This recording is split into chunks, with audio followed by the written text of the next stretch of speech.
කාරකක් පිටිපස්සේ 1.5 litre 2 litre එහෙමත් නැත්නම් 3 ලීටර් කියලා ගහලා තියෙනවා දැකලා ඇති.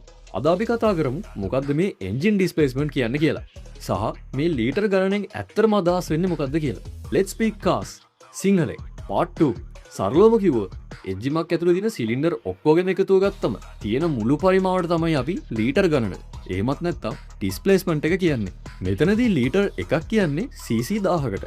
එතකොට 1.5 ලීටර් එන්ජිමක් කියන්නේ 1500 cc එන්ජිමක්. අපි උදාහරණයක් විදිහට 3 ලීටර් V6 එන්ජිමක් ගත්තොත් ඒකේ තේරුම සිලින්ඩර් 6ම එකතු වුණාම cc 3000ක් තියෙනවා කියන එක.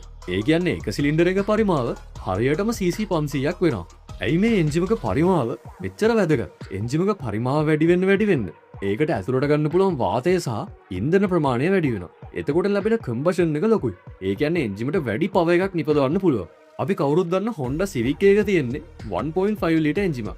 හැබැයි ලොකු Land Cruiser වගේ වාහනයක ඒ බර ඇදගෙන යන්න ලොකු ජවයක් ඕන නිසා 4 ලීටර් හෝ 4.5 ලීටර් වගේ එන්ජිමක් තමයි එන්නේ.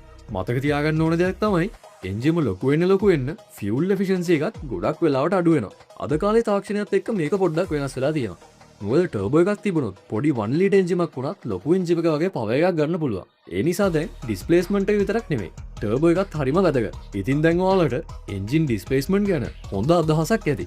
Bugatti W16 එන්ජිම එක ඩිස්ප්ලේස්මන්ට් එක ලීටර් කීයක් වෙයිද? දන්න අය පල්ලෙහින් කමෙන්ට් එකක් දාගෙන යන්න. මේ වීඩියෝ සීරීස් එක ඉවර වෙද්දී ඔයාලට බය නැතුව වාහන ගැන කතා කරන්න පුළුවන් වෙයි. Follow for part 3.